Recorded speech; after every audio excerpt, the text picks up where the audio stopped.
On vient de rentrer dans le mois de Elul. Le mois de Elul, il est appelé le mois de Chodesh de Rachamim et de Selicha. Kadosh Baruch Hu, il est Merachem, il pardonne. Et Kadosh Baruch Hu, il est Merachem, il est miséricordieux et il pardonne. Mais vous savez que quand la Torah, elle définit ce mois-là comme un mois de pardon, et Kadosh Baruch Hu, il est miséricordieux, quand la Torah, elle parle de ça, elle parle du point de vue d'Hachem. Et Kadosh Baruch Hu, pendant ce mois-là, il est miséricordieux et il pardonne. Mais maintenant, c'est quoi notre part à nous? C'est-à-dire que Hachem, lui, c'est le comportement qu'il a pendant ce mois-ci. Le mois de Elul, on arrive à le mois de Elul, Ani les Dodi, le Didi, Kadosh Baruch Hu, il est proche de nous, particulièrement, plus que les autres mois de l'année. Et d'accord, donc ça c'est bien pour... On sait qu'Akadosh Baruch Hu, il se comporte comme ça envers nous. Mais nous, comment on doit se comporter envers Hachem? C'est quoi le comportement que nous, on doit adapter par rapport à ce mois-là, à ce mois-ci? Et la réponse, elle est tout simplement que nous, on doit faire tchouva. Nous, on doit avancer. On doit se renforcer dans la Torah, dans les mitzvot. On doit se renforcer dans la volonté d'Akadosh Baruch Hu, dans l'étude de la Torah. Et tout particulièrement dans la mitzvah de tchouva. Vous savez que le Rav Eli Lopian, il ramenait une histoire que quand il était en Russie, une fois, il y a eu 2 hommes qui étaient condamnés par le tsar, le grand tsar de Russie. Et donc ils étaient condamnés en tout cas, ils étaient jugés. Ils étaient appelés à être jugés. Et ils savaient qu'en général, ils se cassaient pas la tête, quoi. Ceux qui commençaient à le déranger un peu trop, ils les pendaient sans aucun problème. Et donc du coup, les deux, ils sont arrivés là-bas justement, pour se faire juger. Et il y en a un, Pachout, il tremblait. Ça faisait 2 semaines qu'il n'avait pas mangé. Il était blanc, il tremblait, il n'arrivait même pas à parler. Mamache, il avait perdu tous ses moyens. Et l'autre, il arrive, il dit détente. L'autre, il arrive détente, il dit c'est bon, moi c'est bon, j'ai mes arguments. Tout va bien, j'ai déjà tout préparé. Il dit Rav Lopian, qui se rappelle qu'à l'époque, le premier qui tremblait, qui arrivait même pas à parler au moment où on lui a demandé de prendre la défense, il n'arrivait même pas à enchaîner 2 mots. Tellement il avait peur de la sentence. Et ben celui-là, on lui a laissé la vie. Pourquoi? Parce que tout simplement, les juges, ils ont compris que celui qui a peur de la sentence du tribunal, ça veut dire que lui, il a compris, c'est bon, il a tiré la leçon. Mais l'autre, il arrive détente, il dit c'est bon, moi j'ai 3 réponses, ils l'ont pendu. Ils l'ont pendu. Pourquoi? Parce que toi, t'es trop sûr de toi. Toi, on sait que si jamais maintenant qu'on va finir la séance et que on va pas te rendre coupable. Ben, qu'est-ce qui va se passer? Tu risques de continuer la même chose que tu faisais jusqu'à maintenant. Donc, qu'est-ce qui se passe? Ils l'ont pendu, pas chaud, ils l'ont pendu. Il dit Rav Lopian, je veux pas vous faire peur, mais c'est comme ça que nous, on doit aborder le Rosh Hashanah. Quand on arrive à Rosh Hashanah, on sait que toute notre vie va être fixée à Rosh Hashanah, toute notre vie, notre année. Qu'est-ce que le Baruch Hu, il va continuer à nous faire vivre l'année prochaine, Bezrat Hashem. Mais maintenant, nous, on doit arriver, on doit se dire, mais qu'est-ce que j'ai fait déjà jusqu'à présent? Et qu'est-ce que je vais présenter à Rosh Hashanah? Qu'est-ce que le Baruch Hu, il va me regarder à Rosh Hashanah et se dire, est-ce que maintenant j'ai vraiment évolué? Est-ce que maintenant je suis vraiment devenu quelqu'un? Alors vous savez qu'il y a une grande question, il y a des grandes questions dans la mitzvah de Tchouva. La première question, c'est que Akadosh Baruch Hu, vous savez qu'au moment où la Gemara nous dit, Tanya, écoutez bien, c'est une Gemara dans le Sahim, la Gemara dit Tanya, les Chachamim nous ont enseigné, Shivat Varim Nivrao Kodem Shinivra et Haolam. Akadosh Baruch Hu, il a créé 7 choses avant même que le monde soit créé. C'est-à-dire qu'avant qu'on voit toute la Terre, les planètes, tout ça, l'univers, Akadosh Baruch Hu, il avait déjà créé 7 choses. C'était quoi? Velouhen, les voici.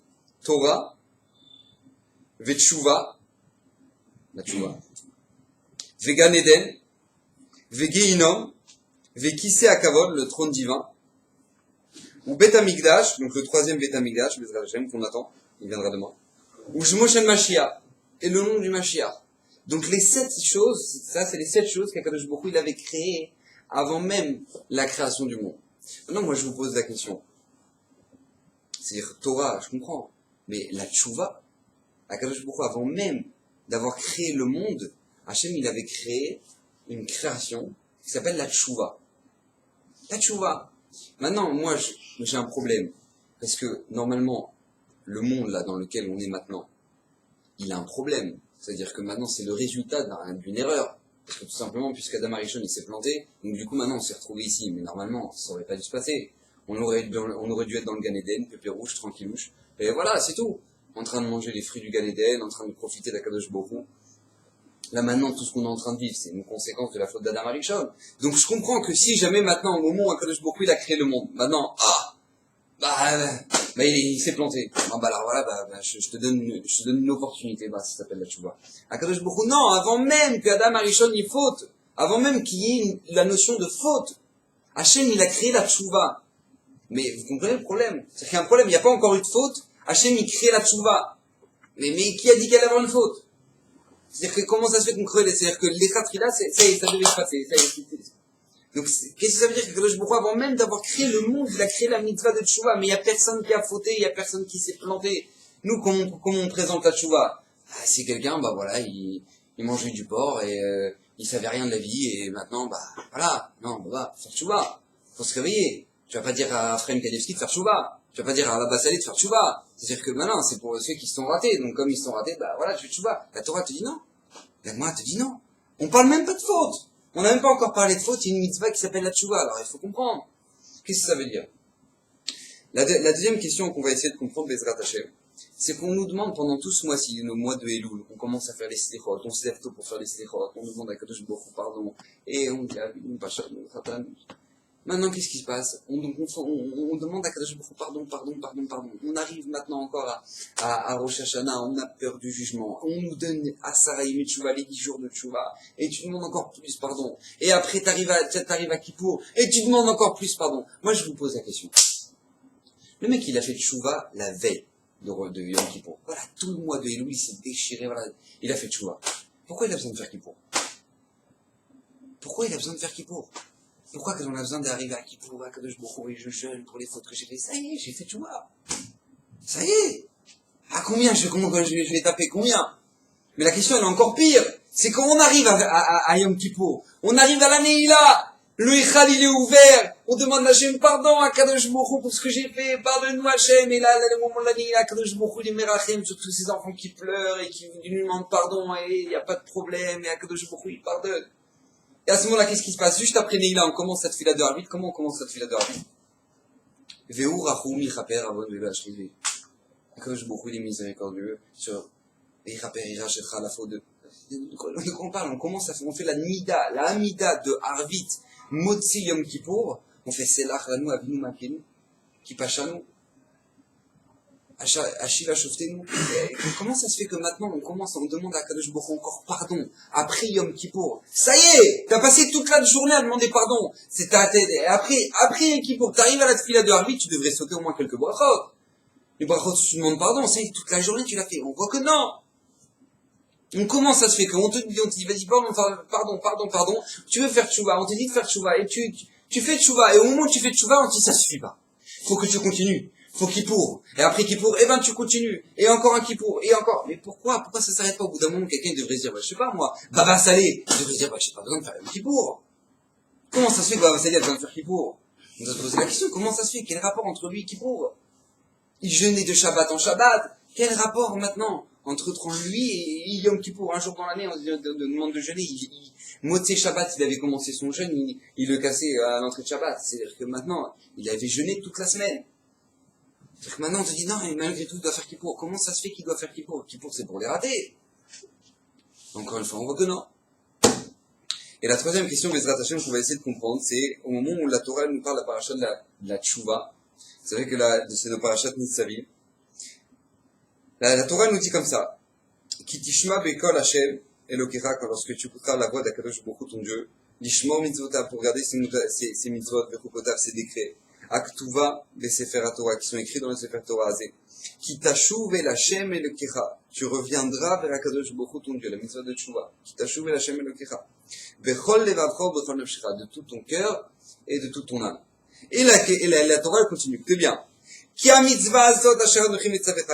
cette mitzvah-là que je t'instaure aujourd'hui, lo nifledi mimcha velo rechokaïa, elle est pas loin, elle est pas cachée de toi. Lo bashamaim, il est mort, miya, elle est lanu hashamaim, avekachea, lanu veishmaenu. Et elle est pas dans le ciel pour qu'on aille monter, pour qu'on nous dise maintenant qui c'est qui va nous faire écouter cette mitzvah. Otavenasena et qu'on la fasse. Velo me vers la yam. Elle n'est pas de l'autre côté de la mer, les morts miya vers la mi. Et avant l'anu et vers Ayam, vekachea l'anu veishmaenu otavena asena. Et on va traverser qui va nous emmener de l'autre côté de l'océan pour aller nous chercher la mitzvah de tchouva. Re'e natati lefanecha ayom et achaim et Non, excusez-moi. Ki karov alecha davar me'od, car la chose, elle est très très proche de toi. Ki karov, la Torah nous témoigne, Kadosh Baruch Hu, le maître du monde. Ki karov alecha davar me'od betficha, obilvavcha la soto. Car la chose, cette mitzvah là de tshuva, elle est proche de toi beaucoup. Ki karov alecha davar me'od, betficha dans ta bouche, obilvavcha dans ton cœur, la soto pour le faire. Donc la Torah, elle est en train de nous faire témoignage d'Hachem. Kadosh Baruch Hu, jamais dans les mitzvot, il nous dit un truc pareil. Il va nous parler de la mitzvah de tefillin. Alors, il faut mettre les tefillin. Et c'est pas marqué, tu sais, la mitzvah de tefillin, ne crois pas qu'elle est compliquée, que maintenant, faut aller faire ça et ça et ça. Jamais. Tu dois demander, Hachem nous demande de faire Shabbat. Il nous dit, mais ne crois pas que le Shabbat, c'est une prise de tête et que machin. Et là, la mitzvah de Tshuva, Kadosh Baruch Hu, il est en train de te dire, ne crois pas que maintenant, cette mitzvah, elle est de l'autre côté de l'océan pour aller la chercher, et qu'elle est dans le ciel pour monter, pour aller la chercher, et qu'elle est là-bas. Mais depuis quand maintenant que je beaucoup il s'allonge sur les mitzvot, il a besoin de te faire des adjectifs qualificatifs des mitzvot? Non, tu sais, je t'ai expliqué que, qu'est-ce qui se passe? Comment ça se fait que Kadosh Baruch Hu maintenant il s'allonge? Elle dit non, ki karov alecha davar me'od, car cette chose-là elle est proche de toi. Mais c'est bizarre, parce que la Torah, Kadosh Baruch Hu te dit, cette chose-là elle est proche de nous, mais elle est tellement proche de nous, regardez la tronche de la génération. Regardez, c'est-à-dire les gens, on voit, c'est tellement proche que les gens ils font tchouva. Regardez, tout le monde fait tchouva, c'est tellement proche. C'est tellement facile. Voilà, tout le monde fait tchouva. Alors il y a un problème. C'est que la Torah te dit, ne crois pas que c'est loin. Et déjà, pourquoi la Torah vient te dire ça? Mais en plus de ça, la Torah te dit, non, c'est très très proche de toi. Alors il y a un problème. Alors nous, vous savez que tous les gens qui ont fait tchouva, ils peuvent vous dire, c'était pas forcément très évident. Ils peuvent dire, oh bah moi, ça c'est tchouva. Je fais tchouva, j'ai arrêté dans la boîte, tout allait bien. J'ai arrêté de fumer des joints, tout va bien. Et puis quoi, tu sais, ouais, avec les filles, j'ai arrêté, sans aucun problème. C'est très difficile.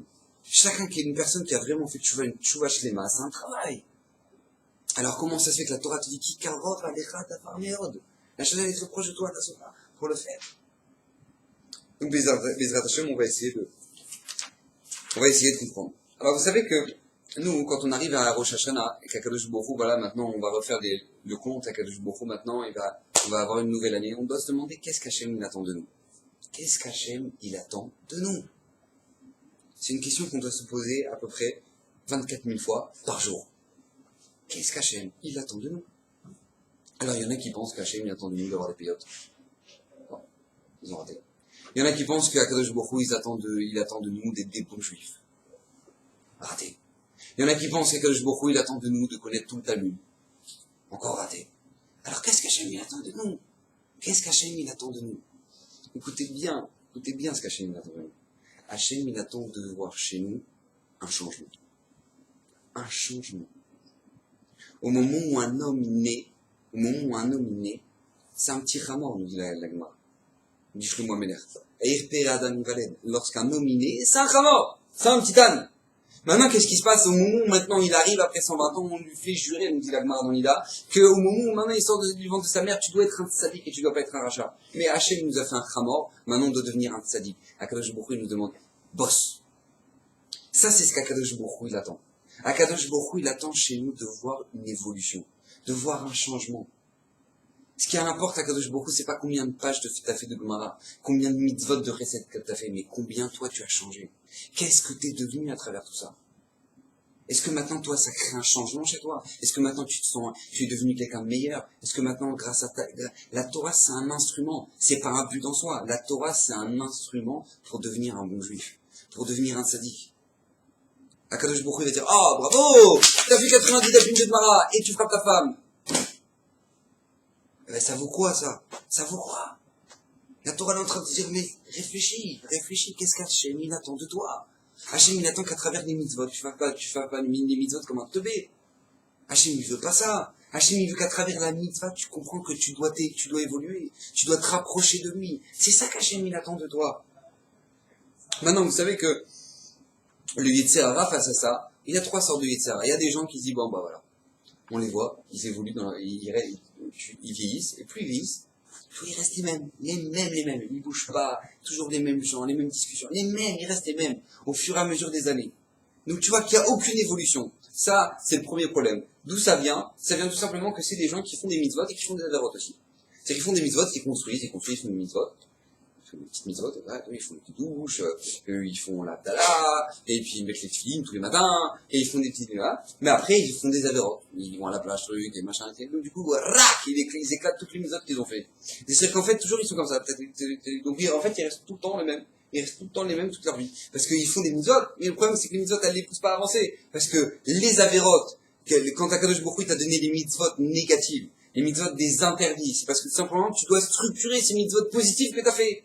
Comme ça, il dit le Nefesh Chaim. C'est-à-dire que maintenant, qu'est-ce qui se passe, toi, quand tu construis, tu fais des mitzvot positives, les mitzvot positives, elles te permettent de construire, mais après, t'es obligé de mettre du béton armé, pour pas que ça se détruise ce que t'as fait. Hein, n'importe quel enfant de 3 ans, il a compris un truc comme ça. Au moment où, quand tu commences à faire des Lego, tu comprends que tu peux pas faire une tour comme ça, t'empiles les Lego jusqu'au bout. Au bout d'un moment, il faut que tu structures le bas. Ben, c'est la même chose. La Torah, c'est la même chose. La Torah te dit, fais les mitzvot. Mais attention, il faut structurer le truc. Comment c'est? Fais pas d'avérote. Fais pas d'avérote. Les gens, ils font des mitzvot, et d'un coup, ils font une avéra. BAM! Ils éclatent tout ce qu'ils ont fait. Alors, du coup, ils restent les mêmes. C'est-à-dire, ils reconstruisent. Ils repartent à zéro, à chaque fois. Donc, il y en a qui restent comme ça. Ils restent les mêmes toute leur vie. Après, il y en a, malheureusement, ils se dégradent. Ouais, c'est-à-dire que maintenant, ils ont ni Torah, ni mitzvot, ni rien du tout. Donc, ce qui fait qu'en fait, t'avais un petit âne, il est devenu un grand âne.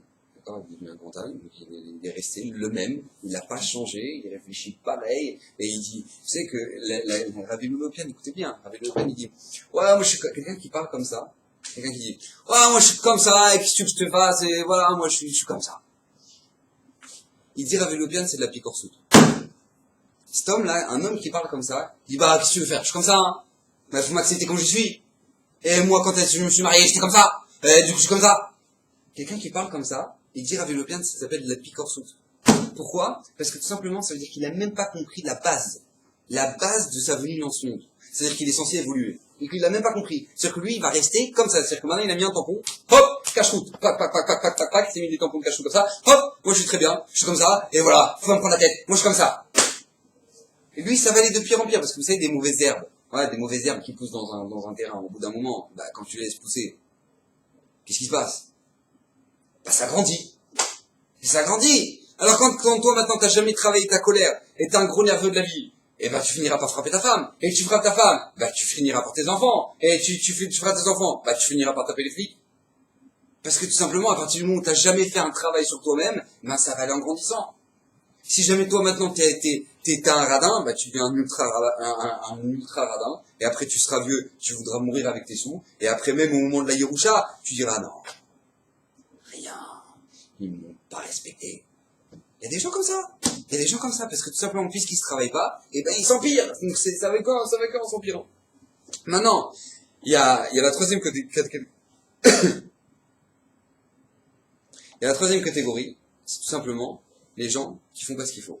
C'est-à-dire qu'en fait, ils évoluent, ils avancent, mais même s'ils avancent, ils sont censés faire plus.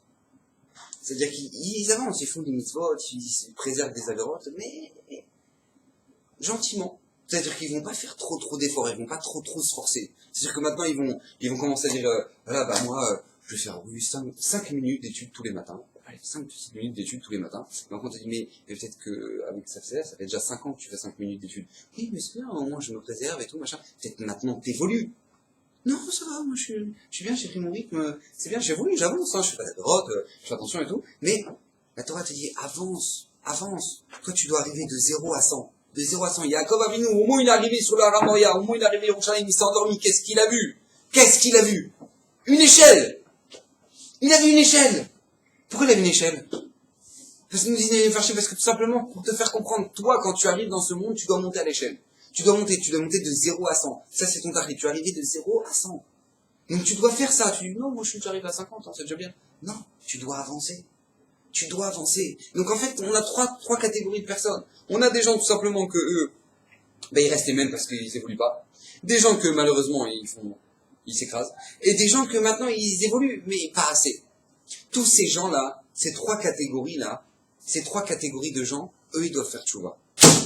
Mais le problème, c'est qu'on est tous dans ces trois catégories-là. On fait tous partie de ces trois catégories-là. Chacun de nous, quand on regarde nos mitzvot, on a tous ces trois catégories-là. Tous. Il y a des gens, par rapport aux brachot, ils font les mêmes brachot que quand ils avaient la bar mitzvah. Les mêmes! C'est-à-dire qu'ils n'ont pas changé, quoi. Bon,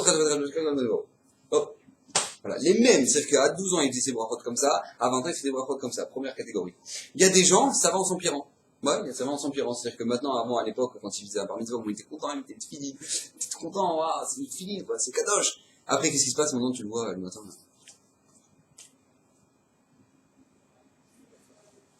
C'est-à-dire que ça va en s'empirant. Maintenant, il y a des gens, ils font ce qu'il faut. C'est-à-dire qu'ils font les mitzvot, ils étudient et tout, machin, mais ils font pas assez. La Torah, elle attend que tu fasses plus. C'est-à-dire que chez chacun de nous, il y a toutes ces catégories-là. Et toutes ces catégories-là, il faut tous faire tchouva. Donc le problème, c'est on est tous confrontés à cette mitzvah.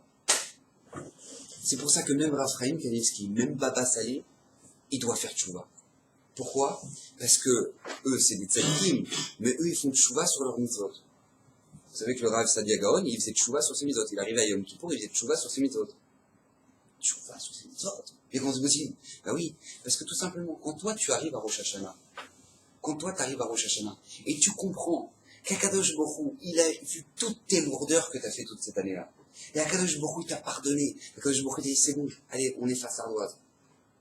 Eh ben, tu peux pas le servir de la même manière. Je vous donne un exemple très simple. Imaginez-vous, ouais, il y a quelqu'un qui arrive, vous savez qu'avant les tzadikim, ils faisaient ce qu'on appelle des galouillotes.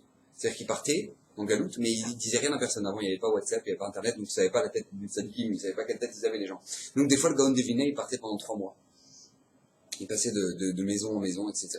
Pourquoi? Parce que c'était un tsar, c'est une souffrance de partir en galoute, et du coup, ça rachète les avérotes. Bon. Et donc du coup, qu'est-ce qui se passe? Le Gaon devina, lui, par exemple, il partait, il arrivait dans une ville, et maintenant, il arrive dans une ville, personne ne savait que c'était lui, le Gaon devina. Vous voyez un juif, un rabbin, un truc, ok, un petit juif. Et lui, il dit, voilà, est-ce que je pourrais manger? Donc, il dit pas que c'est le Gaon de Vilna. Il dit pas que c'est le Gaon de Vilna. Donc lui, le Gaon de Vilna, il est arrivé dans une ville, il est accepté chez une famille. Maintenant, la famille, le Balabaïti commence à faire des Dvar Torah au Gaon de Vilna. Il dit, alors écoutez bien, monsieur, j'ai entendu un petit ridouche sympathique. Maintenant, le Gaon de Vilna, quoi, il connaît toute la Torah. Ah oui, c'est très joli, c'est très joli. Maintenant, qu'est-ce qui se passe? Imaginez-vous, vous savez qu'il y a des gens, après, ils se sont rendus compte, ils ont appris que c'était le Gaon de Vilna. Mais ces gens-là, quand ils ont appris que c'était le Gaon de Vilna, qu'est-ce qu'ils ont? À quoi ils pensent? Ils disent, mais comment j'ai pu le recevoir comme ça? Mais ça va, tu l'as bien reçu, tu lui as donné un matelas, tu lui as donné de quoi manger. Attends, mais tu rigoles, quoi. Si c'était le Gaon de Vilna, si moi j'avais su que c'était le Gaon de Vilna qui était dans ma maison, qu'est-ce que j'aurais fait? J'aurais mis les draps en satin, j'aurais mis l'argenterie, tous les repas, j'aurais pas donné une omelette comme ça. Gaon de Vilna, tu vas pas le servir comme ça. Mais ça va, tu lui as donné à manger. Tu l'as fait dormir. T'inquiète pas. Il dit, mais tu rigoles, c'est le Gaon de Vilna. Ça, c'est la sensation qu'on doit ressentir quand on arrive après Yom Kippour. Quand on arrive après Yom Kippour et que tu comprends qu'Akadosh Baruch Hu, il pardonne toutes tes avérotes. Il pardonne tout. Tu peux pas le servir de la même manière. Tes mitzvot, elles peuvent pas être les mêmes que l'année dernière. Et ça, c'est des pensées ça, c'était comme ça qu'il faisait Rav Sadia Gaon. Rav Sadia Gaon, quand il arrive à Yom Kippour, il pleurait sur ses mitzvot. Il dit, mais tu te rends compte, je sers le Melech Malcham Nachim Akadosh Baruch Hu, et je fais la tronche. Mais je suis un fou. Moi, le seul sur 8 milliards de pèlerins qui sont perdus, ils savent même pas pourquoi ils sont nés dans ce monde.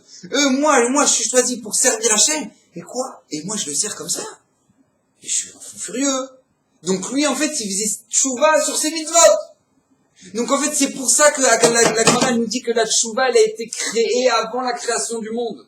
Parce qu'Hachem, il savait que la tchouva, c'est obligatoire pour le service d'Hachem. Parce que normalement, t'es pas censé faire tchouva sur tes avérotes. T'es censé faire tchouva sur tes mitzvot. Parce que t'es obligé de te remettre en question tout le temps, pour mieux servir Hachem. Et ça, même Adam Arishon, il le faisait. Même Adam Arishon, il aurait dû le faire au Gan Eden. Tu as servi Hachem, mais tu peux le servir encore mieux, Donc c'est grâce à ça que maintenant, il y a une mitzvah qui s'appelle la tchouva. La tchouva. Maintenant, nous, on doit comprendre quelque chose d'essentiel. C'est qu'est-ce qui se passe?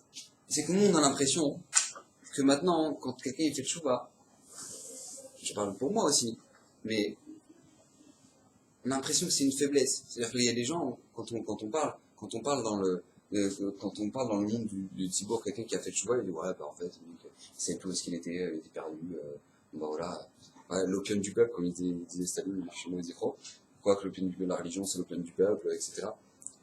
Alors qu'il faut comprendre que la tchouva, c'est la plus grande preuve de courage qui existe.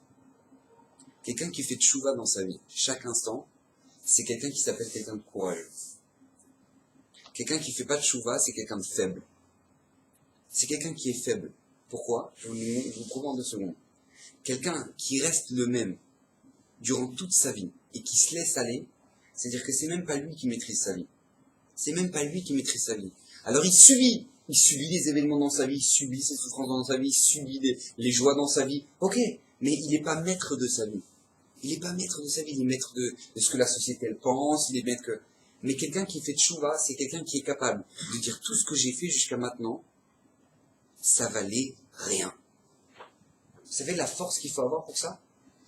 La Gemara, la Mishnah dans Pirkei Avot, elle nous dit quelque chose d'extraordinaire. Elle nous dit Ezeu Gibor. Qui c'est qui a appelé Gibor, qui a appelé fort? À Kovesh et Titro.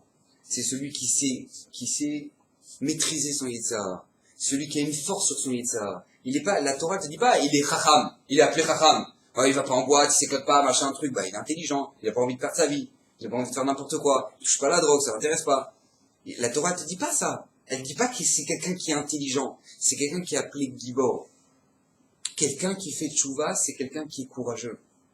La tchouva, ça dépend du courage, ça dépend pas de l'intelligence, ça dépend pas de la compréhension des gens, ça dépend du courage. Combien toi t'es capable de dire jusqu'à maintenant, voilà, j'arrive à Rosh Hashanah, je me suis planté. Je me suis planté.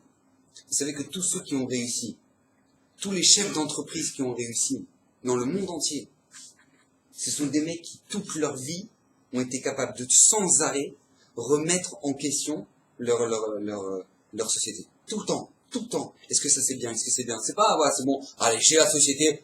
Allez, roule! Pas du tout.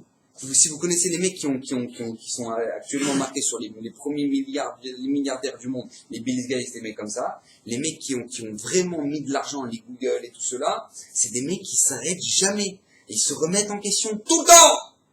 Tout le temps! Et il n'y a pas la page Google qu'il y a la même depuis 20 ans. Non, c'est pas du tout. C'est que sans arrêt, elle te donne un nouveau truc, et Google va un peu tout truc, machin. Pourquoi? Pourquoi? Parce qu'ils ont compris quelque chose, écoutez bien. Ils ont compris que si jamais tu veux réussir, tu dois savoir te remettre en question.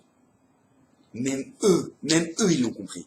Que si jamais maintenant tu veux réussir dans la vie, t'es obligé de te remettre en question. Eux, Google, ils l'ont compris. Et toi, tu n'es pas capable de comprendre ça. Et toi, tu restes de même. Et tu changes pas. Mais comprends, si tu veux une hatzlacha dans ta vie, tu veux réussir dans ta vie, t'es obligé de te remettre en question. T'es obligé. T'es obligé. C'est toi le patron de ta vie. C'est toi le patron de ta vie. La plus grande société que tu as, c'est ta vie. C'est la femme que tu auras, c'est les enfants que tu auras, c'est toute ta vie. Donc t'es obligé de te remettre en question. Ça s'appelle la tchouva. Donc quelqu'un qui fait tchouva, c'est quelqu'un qui est courageux. Quelqu'un qui sait pas faire tchouva, c'est quelqu'un qui est faible. C'est quelqu'un qui est faible. C'est quelqu'un qui subit la société. C'est quelqu'un qui subit le regard de sa famille. C'est quelqu'un qui subit la mode. C'est quelqu'un qui subit tout. Il va s'arrêter à ne pas faire tchouva parce que tout simplement, il marche chez moi, le designer de Zara, il a fait une nouvelle jupe. Bah voilà, il n'arrive pas. Elle peut pas. C'est impossible, je peux pas. Mais tu te rends compte à quoi ça s'arrête? J'imagine la faiblesse. À quoi s'arrête ta tchouva? Parce que tout simplement après, l'écran plasma que t'as acheté, ben, tu vas devoir jeter. Alors quoi? Tu te rends compte où est-ce que tu t'arrêtes? Au japonais là-bas, que lui il a fait un écran plasma, il a pensé à ça, et toi tu te dis bah non, j'arrête ma vie. Parce que voilà. Mais tu te rends compte quelle faiblesse tu peux avoir pour faire un truc pareil? La ma'ala, quelqu'un qui est gibor, quelqu'un qui est fort, quelqu'un qui a du courage dans sa vie, c'est quelqu'un qui a la force de se remettre en question. Quelqu'un qui est capable de dire, voilà, toute ma vie, je me suis planté. Vous savez qu'il y a des gens, ils ont fermé la porte de la tchouva.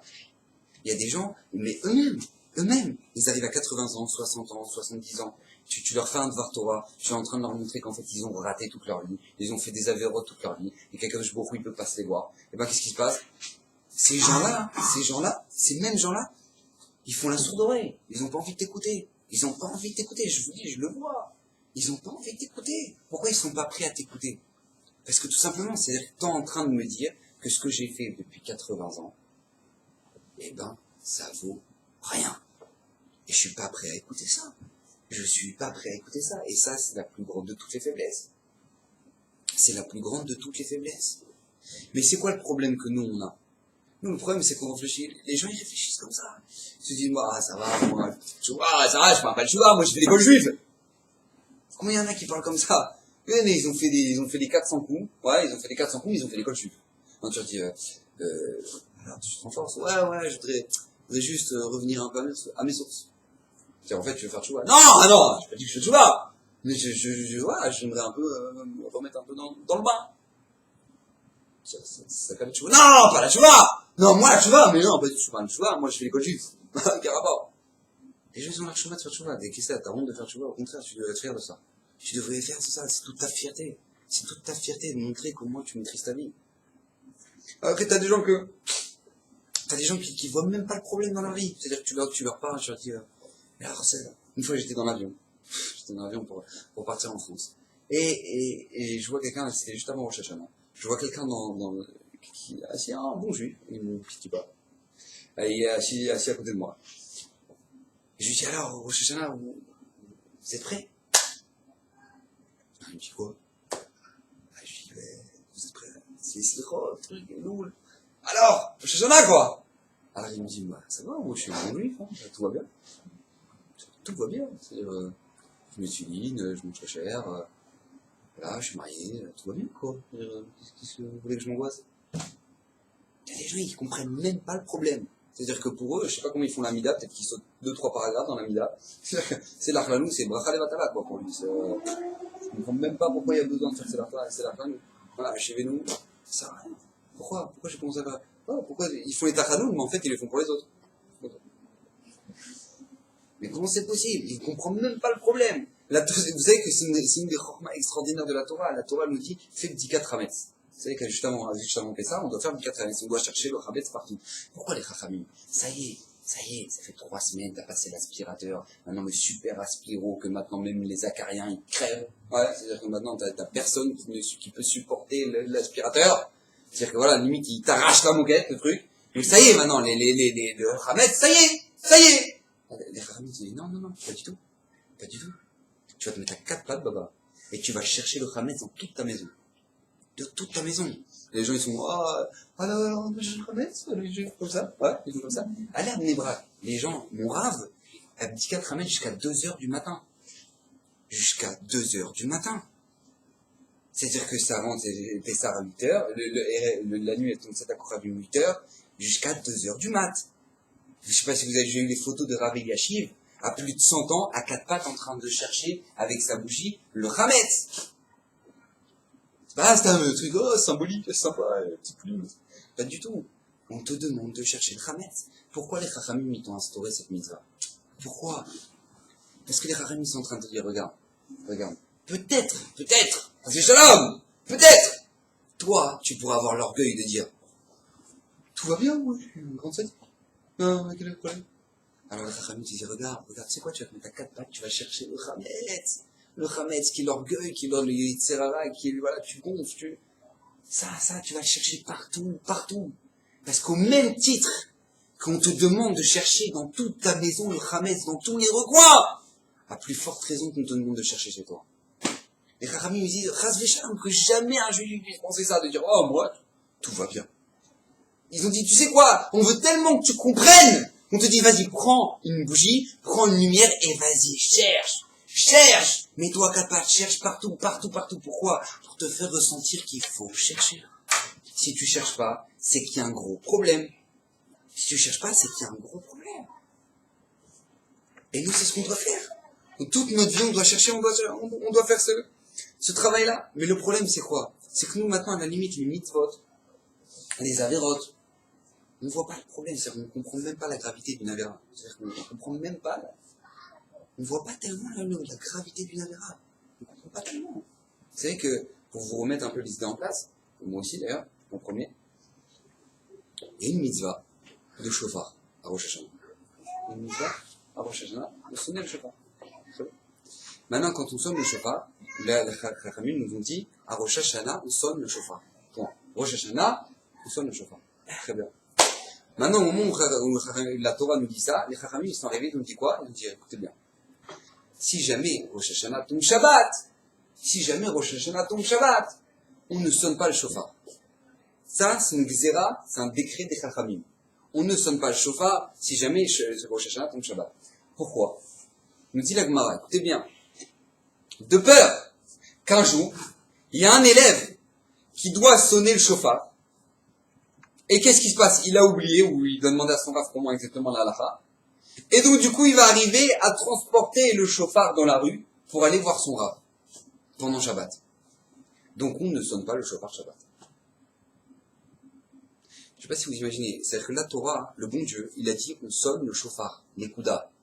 Les Chachamim, ils ont dit non, on ne sonne pas le shofar si Rosh Hashanah tombe Shabbat. Pourquoi? De peur qu'un jour, il y ait un juif qui habite là-bas, à Pékin, ouais, il habite là-bas à Pékin, et là-bas à Pékin, eh ben, il va aller voir son rab pour dire que, est-ce que c'est comme ça qu'on sonne le shofar, et là-bas à Pékin, il n'y a pas de hérouve, et il va oublier.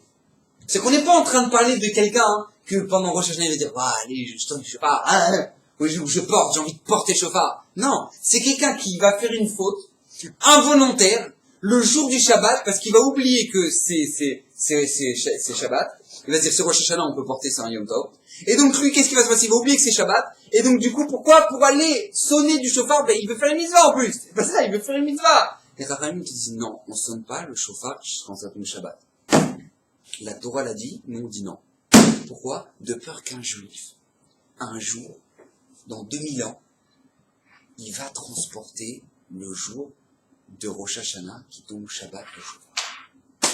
Donc, on ne sonnera plus le shofar si du Rosh Hashanah tombe Shabbat. Est-ce que vous imaginez un peu ce que ça veut dire qu'une avéra?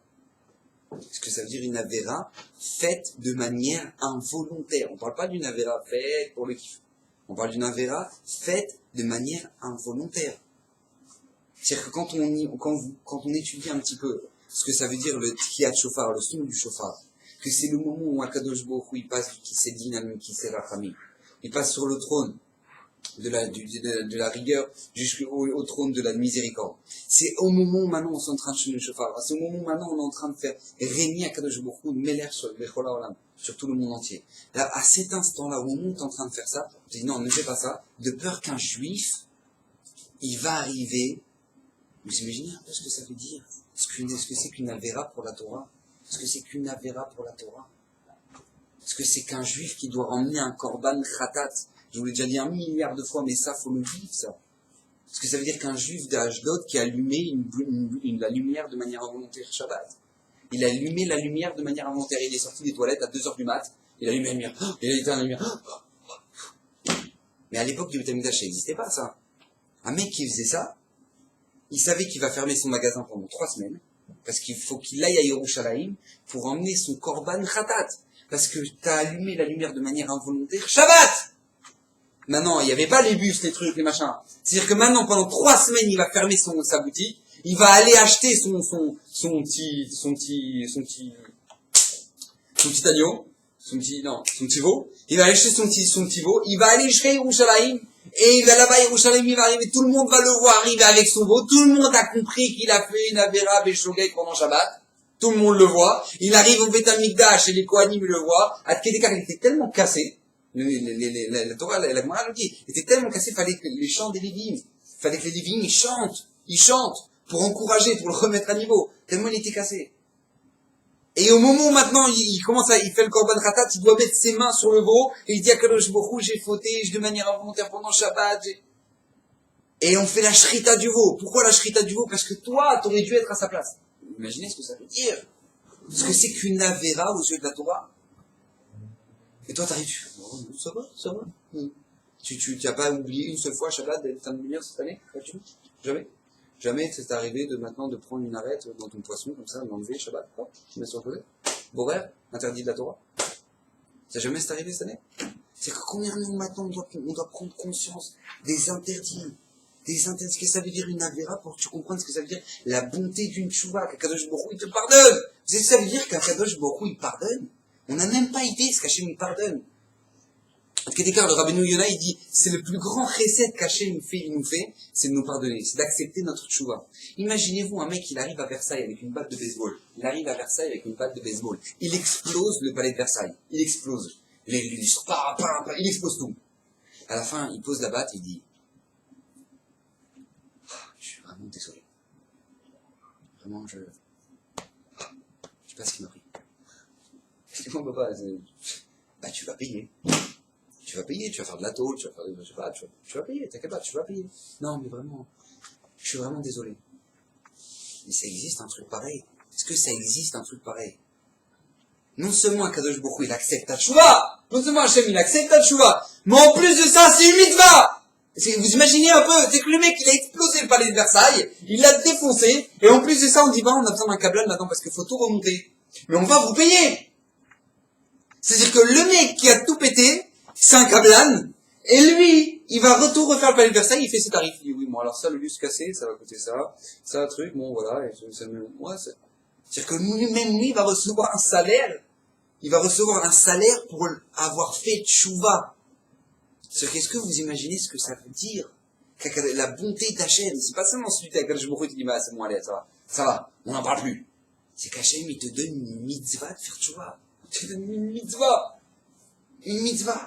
Mais d'où ça sort? Vous imaginez, le mec, il fait des chèques les uns sur les autres, il a découvert de 20 000 shekels à la banque, le banquier, il appelle et dit, écoutez, là, ça devient chaud parce que je sais que votre masquerade, vos revenus sont de 5 000 shekels et vous faites des chèques de 20 000, c'est-à-dire que, qu'est-ce qui se passe, monsieur Baluchon? Alors, à ce moment-là, il dit, non, je sais pas, le canapé, il me plaisait, je suis allé à Ikea et je me suis éclaté. Bah, monsieur, vous savez que, il y a vraiment un problème, là, avec votre compte. On va devoir vous enlever votre carte bleue, les chèques, les machins, tout ça. Non, soyez gentil. Non, soyez gentil. Ah, quand même, soyez cool. Enfin, ça va. Et il continue, il fait des chèques, il arrive à 100 000. Qu'est-ce que la banque, elle va faire? Elle va lui envoyer des tissus et des trucs, des machins. Qu'est-ce qu'elle va faire? Hachem, il te donne la vie. Hachem, il te donne la vie. Il te donne la respiration. Il te donne la santé. Il y en a qui roulent en fauteuil roulant. Toi, il t'a donné les jambes. Tu peux marcher. Qu'est-ce que tu fais avec tout ça? Hachem, il va regarder à Rosh Hashanah et il dit, mais qu'est-ce que tu fais avec tout ça? Mais qu'est-ce que t'as fait? T'es parti en boîte? Quoi? T'es parti au château? T'es parti à la plage truc? Mais quoi tout ça? Attends, il y en a qui ont le cancer de la peau. Toi, tu t'es dit pendant 3 heures là sur la plage, t'es en bonne santé. Et toi, t'arrives à Rosh Hashanah, tu dis, oh, ça va, Hachem. Oh, allez, Hachem. Allez, cool, papa. Allez, papa, ça s'en va, quoi. Ça va, détente. Tu crois pas qu'Hachem, il a un peu envie de t'atomiser? Des fois, je dis pas que... Vous savez que... Je donne toujours cet exemple, mais c'est un exemple très fort. Imaginez-vous un mec qui crée un robot. Il crée un robot. Son robot, pour lui, il a prévu que ce robot-là, maintenant, il lui fait le thé le matin, tac. Très bien. Il le branche. Au moment où maintenant il le branche, le robot, il pète un câble, il expose tout dans la maison. Qu'est-ce qu'il va faire? Il va commencer à discuter avec le robot. Non, arrête, non, ne casse pas le canapé. Ah non, pas ça. Il va commencer à discuter avec lui. Et il va arriver à la prise, tac, il le débranche. C'est tout uniquement assez pour, tac, tu débranches, il y a plus de, t'as pas besoin de te discuter avec lui. Hachem, il nous a créés. Et qu'est-ce qu'il voit? Rosh Hashanah devant lui? Qu'est-ce qu'il voit? Un grand bordel. Alors qu'est-ce qu'Hachem il peut faire?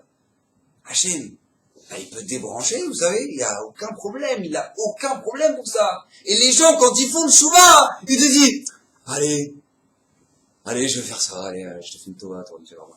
Allez, pour vous, monsieur Lorma. Genre, Kilou, t'as fait une tova à quelqu'un? J'ai pas compris. Tu fais une mitzvah, t'as fait une tova à quelqu'un. Hachem, il a envie de t'atomiser, ouais. Et toi, t'arrives et tu fais, allez, je lui donne au bon Dieu.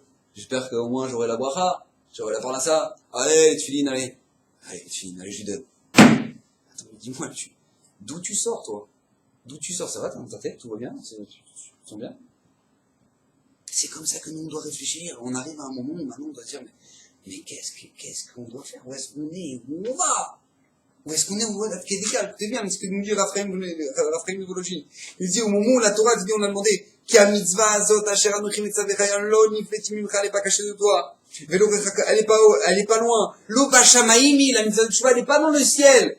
Pourquoi? Les morts, aller lanou, Hachem qui va nous monter dans le ciel, vekachea pour l'apprendre, lanou, veishmaenu, otavenasena pour l'entendre et la faire. Il dit, pourquoi la Torah, elle pose un truc, elle nous dit un truc comme ça? Elle est pas loin, elle est pas de l'autre côté de l'océan, elle est pas là-bas. Il dit, parce que Raphaël de Vologine, il dit, parce que si tu étais vraiment conscient de ce que ça veut dire une avéra, si tu étais vraiment conscient de la gravité de ce que tu as fait,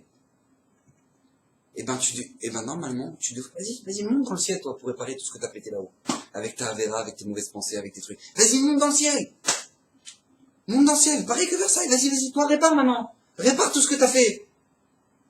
Toi maintenant, au moment où t'as fait une avéra, au moment où maintenant, toi, t'étais en train de faire une belle avéra, que maintenant, à cause de toi, il y avait un malachamavet qui est tombé sur un juif à l'autre bout du monde. Vas-y, va de l'autre côté de l'océan pour demander pardon à celui qui est tombé malade maintenant. Vas-y, va là-bas. La Torah te dit non. Hachem te dit non, je te demande pas ça. Parce qu'Hachem, il s'est dit, non, à quel écart, le Ham Israël, vous regardez les Névi'im, le Ham Israël, il est arrivé à un niveau, il dit, mais on peut pas faire tchouva, c'est pas possible. Jusqu'à ce que le Navi leur dit, mais si, vous pouvez faire tchouva à Kadosh Baruch Hu, nous, Hachem! Le Navi dit, promesse d'Hachem, Hachem, il jure que vous pouvez faire tchouva. Comment c'est possible? À Kedekar, ils ont la tête dure. Oui, parce qu'ils étaient tellement conscients à l'époque du Beth Amikdash. Ce que ça veut dire qu'une Avera, qu'il s'est dit, mais on peut pas faire tchouva, c'est impossible. C'est pour ça que la Torah vient te dire, mais non, mais t'inquiète pas, elle est pas de l'autre côté de la mer, elle est pas dans le ciel. Tu peux le faire. Mais combien t'es courageux pour le faire? C'est ça le problème. Combien t'as le courage de savoir faire ça de pouvoir avancer. C'est pour ça que nous maintenant, quand on arrive à une période comme ça, où Akadosh Baruch Hu descend dans le monde. C'est marqué au moment de Elul. Akadosh Baruch Hu Mamash descend dans le monde. Il est pas parmi nous à Rosh Hashanah encore plus. À Sarayim et Tshuva, Yom Kippour, jusqu'à ce qu'il déclare qu'au moment de l'année il a, le Echad il est ouvert. Akadosh Baruch Hu il réside avec nous. Jusqu'à ce qu'à la fin on finit la tefila de Yom Kippour. Qu'est-ce qu'on avec quoi on finit? Avec quoi on finit la tefila de Yom Kippour? Hachem ou Elohim. Hachem ou Elohim. On répète 7 fois Hachem ou Elohim. Pourquoi on répète 7 fois Hachem ou Elohim? Parce que maintenant il était avec nous pendant toute cette période et maintenant il remonte dans chaque cieux, dans les 7 cieux. Donc on crie Hachem ou Elohim à la fin de Yom Kippour. Pourquoi? Parce qu'Hachem il remonte. Il était avec nous jusqu'à présent. Hachem il remonte. Mais vous savez que c'est à double tranchant. C'est à double tranchant. Le Rambam il dit que pendant Elul on doit faire tchouva. Et à Yom Kippour, et à Rosh Hashanah, il y a 3 livres qui sont ouverts. Il y a les tzadikim, que eux maintenant ils sont inscrits dans le livre de la vie. Il y a les Rechaim qui sont inscrits dans le livre de la mort. Et il y a les Benolim. Ceux ils savent pas où ils sont. Donc eux ils ont des avérotes, ils ont des mitzvot. Donc eux ils sont Benolim. Ils sont entre les deux. On attend jusqu'à Yom Kippour. Il dit le Rambam, c'est la Gemara qui le dit, mais il dit le Rambam, si jamais maintenant ils font tchouva jusqu'à Yom Kippour, alors tant mieux ils sont inscrits dans le livre de la vie. Sinon, non, ils sont inscrits dans le livre de la mort. Moi j'ai une question, j'ai un problème.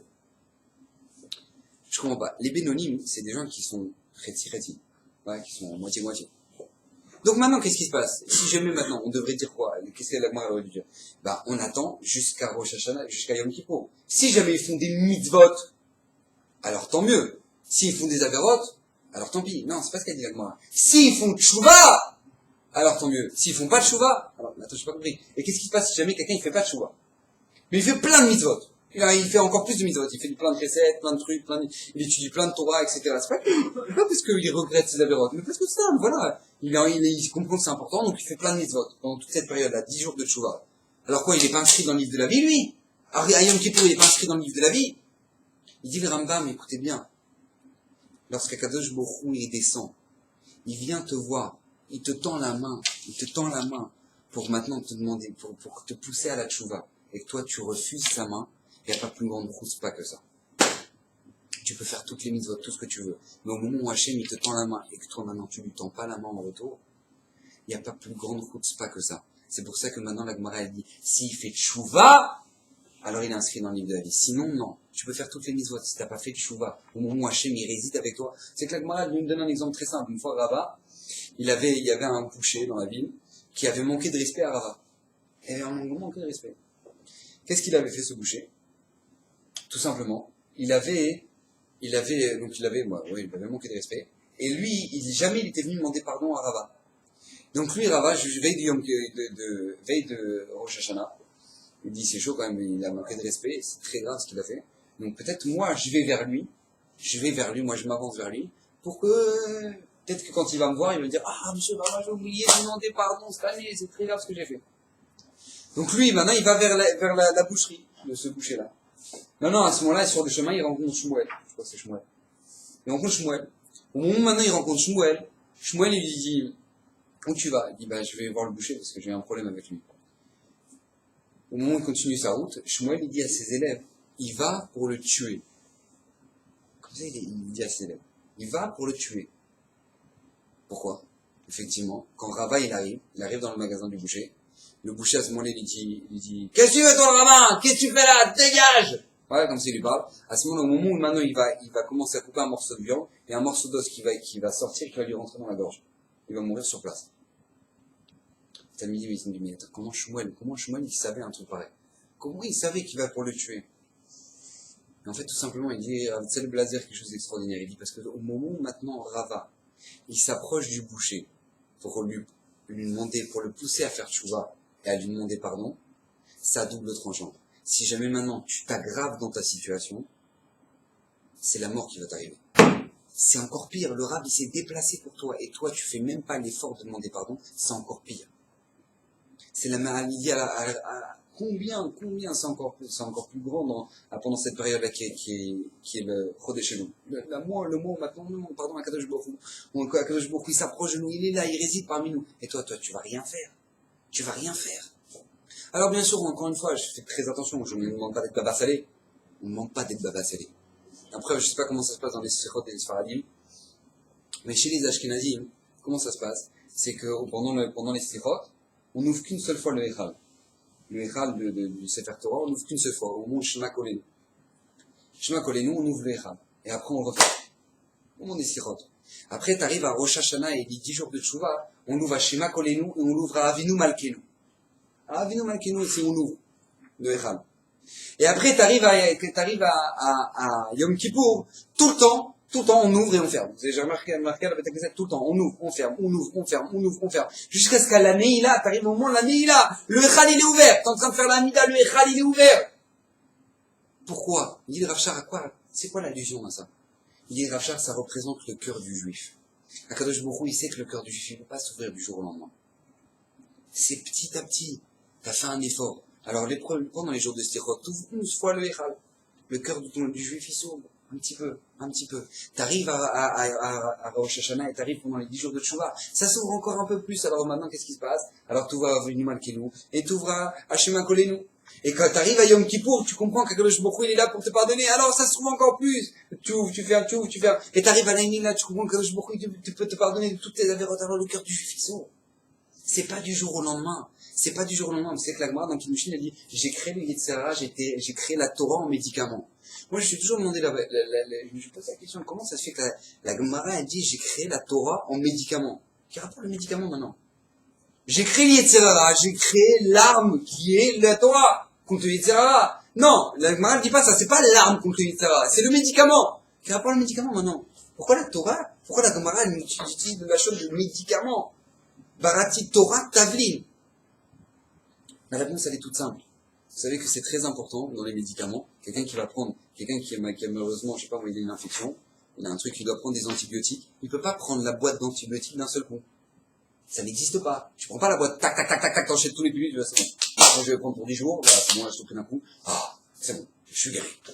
Non, ça n'existe pas. Tu dois prendre un le matin, et un le soir. Un le matin, le lendemain, un le soir. Et même quand t'as guéri, tu dois continuer à les prendre. Parce que tu sais pas ce qui se passe à l'intérieur de ton corps, toi. Mais le médecin, il sait très bien. Donc tu continues à le prendre. C'est pour ça que la Torah te dit, j'ai créé le Yetzirah. J'ai créé la Torah en médicament. Pourquoi? Parce que la Torah, c'est un médicament. Tu peux pas commencer à faire les péyotes, le truc, le machin, le truc, et tu t'arrêtes plus, tu t'en mets plein. Tu vas faire overdose. C'est pas un médicament, ça. Un médicament, il dépend de chaque maladie. Quelqu'un qui a mal à la tête, eh ben, il prend un petit peu. Et c'est bon, ça suffit. Quelqu'un qui est encore plus malade, eh ben, il doit prendre des antibiotiques. Quelqu'un qui a la maladie, il doit faire une chimio. Mais tu peux pas faire une chimio, même si le mec, il fait 2 mètres de haut, 3 mètres de large. C'est une baraque atomique, eh ben, tu peux pas lui faire toutes les chimios d'un seul coup. Ça existe pas, il va crever. Il va crever. La Torah te dit, j'ai créé j'ai créé la Torah en médicament. Chaque jour un petit peu. Chaque jour tu avances. Chaque jour tu te renforces. Chaque jour tu grandis. Et Bezrat Hashem, grâce à ça, on s'approche d'Akadosh Baruch Hu. Bezrat Hashem, qu'Hashem, nos corps puissent s'ouvrir, puissent faire une chouva, Shlema, Bezrat Hashem, Mashiach, devenir Bekaro. Bezrat Hashem.